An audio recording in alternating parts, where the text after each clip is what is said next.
thank you for being here again. And I have to admit to you, as she walked in the door, we're good friends. And I played Ray Charles, Georgia, as she walked in the door. Now, most of you don't know Ray Charles, Georgia, but anyway, look, Italy and the United States are strong allies and really close friends. And as you said when we first met here in the Oval, Georgia, that we have each other's backs, and we do. And you've demonstrated that from the moment you took office.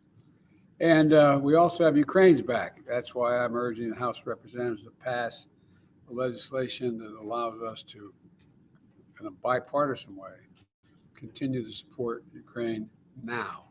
They need the security bill now. The bill includes funding for Ukraine so we can help keep Putin from his onslaught from succeeding in Ukraine. And I want to thank you, Georgia, for Italy's unwavering support for Ukraine and your leadership of the G7 this year. Today, also, we're going to discuss the Middle East and yesterday's tragic and alarming event in North Gaza, trying to get humanitarian assistance in there.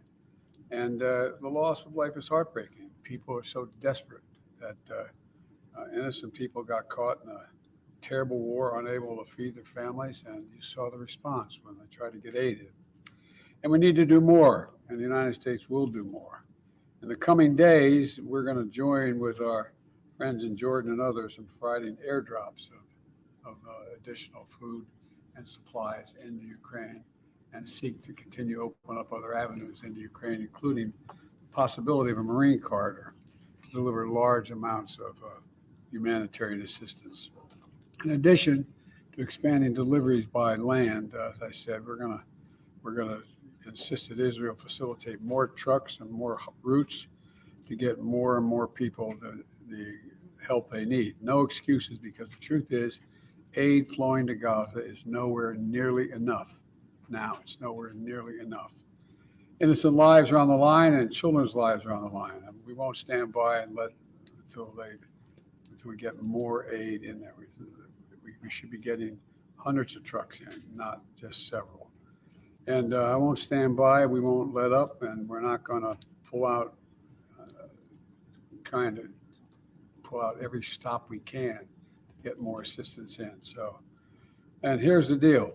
We've been working, and hopefully we'll know shortly, and I know you've been informed.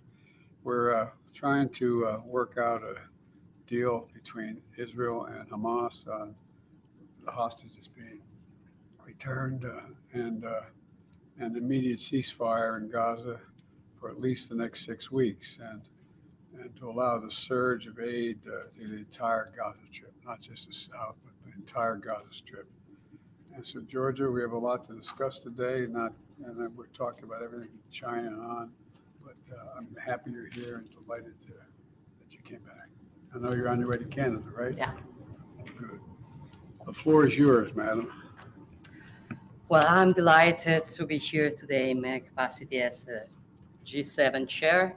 And I look forward, Joe, to hosting you in Puglia next June for the Leaders Summit. I'm working on a concrete and substantial G7 summit. We intend first and foremost to reaffirm the rule-based international order, defending freedom and building peace for Ukraine. And in doing this, I think we need to tackle the narrative that wants the West against the rest. So the dialogue, our dialogue within the G7, within the global South is essential. The crisis in the Middle East is of the utmost concern. We need to coordinate our actions in order to avoid an escalation. And in this regard, we do fully support the U.S. mediation efforts. The humanitarian crisis is our number one priority. Italy is concentrating its contribution on this. Meanwhile, we are cooperating with all regional actors that must be part of any future outcome. We should work together on concrete steps to guarantee the two-state perspective, which is the only long-term sustainable solution. And then the Houthis' attack on commercial vessels that endanger freedom of navigation in the Red Sea are unacceptable. EU naval operation Aspides, that, as you know, is under Italian tactical command, is an important response to the disruption of transit through the Red Sea. Then, building on Italy's role in the Mediterranean, the G7 will pay special attention also to the African continent.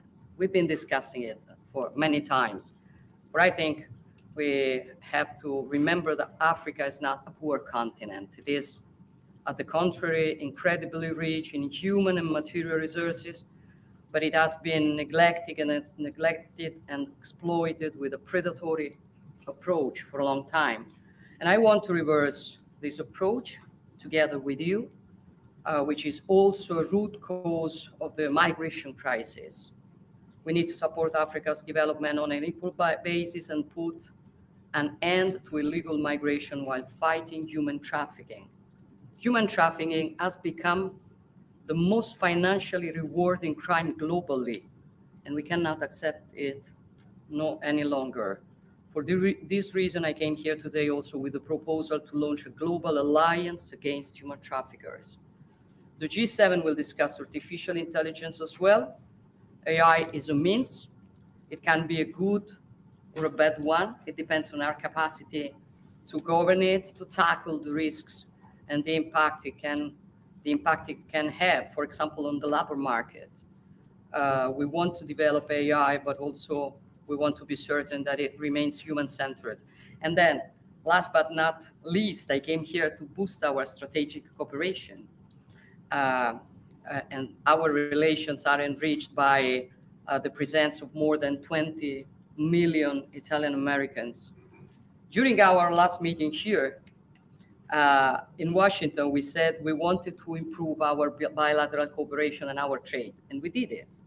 For in 2023, our bilateral trade reached the highest amount ever with $102 billion of exchange. So I think we did a good job, but I also think that we can do even better. And I hope this will be our mutual goal for this year. Thank you, Joe. Well, it is, and I tried to help. I married an Italian American. So, thank you all very much. Mr. President, was your mind made up by the tragedy of Ireland yesterday?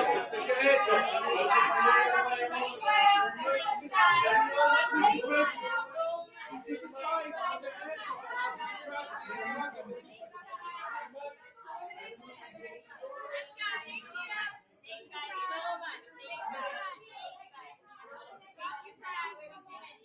When will we have a ceasefire, Mr. President? When do you expect a ceasefire? Can you tell us when you might expect a ceasefire, Mr. President?